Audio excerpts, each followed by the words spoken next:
Eh bien, nous sommes aujourd'hui avec Caroline Gaillet, qui est diététicienne libérale et spécialiste en phytothérapie, en médecine par les plantes. Et c'est justement pour ça que nous l'avons invitée. Bonjour Caroline. Bonjour Jacques. Alors, je voulais vous demander, donc, nous avons pris comme thème de l'émission aujourd'hui les allergies. Est-ce qu'il y aurait, à côté des traitements classiques, des traitements à base de plantes contre les allergies ? Oui, tout à fait. Alors, il y a plusieurs plantes sous plusieurs formes. Vous avez les EPS de Desmodium qui sont très bien pour les allergies puisque ça a des vertus antihistaminiques. Vous avez aussi la feuille de plantain. Le plantain, vous le trouverez sous forme d'extrait hydroalcoolique ou de tisane et ça fait merveille. Ça marche aussi bien en prévention qu'en curatif. On peut citer les bourgeons de cassis. Les bourgeons de cassis sont intéressants puisqu'ils ont une action cortisone-like qui sera bienvenue pour désencombrer et désenflammer toutes les voies ORL hautes qui sont souvent encombrées en cas d'allergie. Et puis en plus une action antihistaminique. Et aussi, juste à titre préventif, une plante intéressante, c'est la feuille d'ortie. Puisque la feuille d'ortie, quand on la prend en général 2 mois avant l'arrivée des pollens, elle va saturer en fait les récepteurs à l'histamine, ce qui fera que les molécules d'histamine en fait ne pourront plus se fixer. Et du coup, les gens auront moins de manifestations allergiques à l'arrivée des pollens. Alors, ça fait 3 ou 4 plantes, mais comment je les prends en fait ? Qu'est-ce que je prends ? Qu'est-ce que je dois prendre ? Par quoi commence ?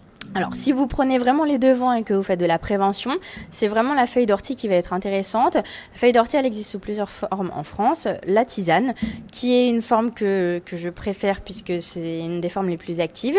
Sinon, vous avez... Donc, la tisane, il faudrait en boire au moins 2 tasses par jour à raison de 2 cuillères à soupe de feuille d'ortie dans un demi-litre d'eau froide à faire bouillir 2 minutes et infuser 10 minutes, c'est-à-dire à faire en décoction. Et donc ça, vous en buvez au moins 2 mois avant l'arrivée des pollens. Vous avez la forme extrait hydroalcoolique, c'est-à-dire les formes un peu alcoolisées. Et là, c'est 30 gouttes dans de l'eau, matin et soir, 2 mois avant les pollens. Les formes gélules ou les formes poudres sont intéressantes parce qu'elles sont pratiques. Après, c'est pas forcément les plus dosées. Pour les autres formes, vous pouvez les prendre plutôt en curative. Donc, il y avait le Desmodium en EPS. Les EPS sont des extraits de plantes standardisées que vous trouvez sous forme liquide en pharmacie exclusivement. Et ça, faut se référer aux indications du fabricant.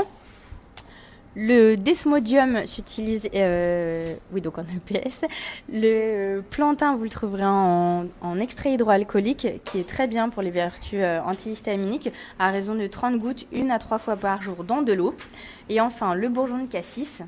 Bourgeon de cassis, c'est 20 gouttes sous la langue qu'on se met directement le matin au réveil et plus à la demande, 10 gouttes dans la journée, dans la limite d'1 goutte par kilo de poids et par jour.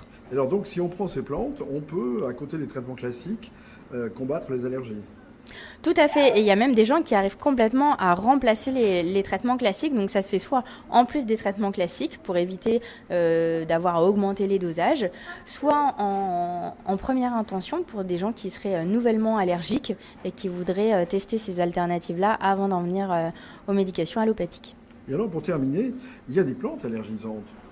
Oui, alors vous avez toutes les plantes de la famille des astéracées, tout ce qui est le chardon, l'artichaut, les camomilles sont des plantes qui sont un petit peu allergisantes.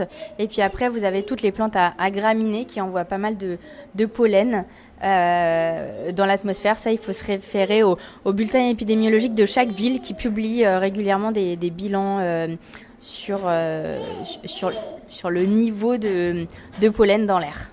Voilà, donc si on prend ces traitements régulièrement, on peut très bien, à la limite, diminuer les traitements classiques, qui sont plutôt symptomatiques, voire les arrêter. Tout à fait. En fait, il y a des gens qui, à force de faire ces traitements-là d'année en année, remarquent qu'ils ont beaucoup moins de manifestations allergiques et voire même un jour, ça a complètement disparu, sans pour autant avoir fait de protocole de désensibilisation chimique avec un médecin. Et bien voilà, un beau message pour nos auditeurs.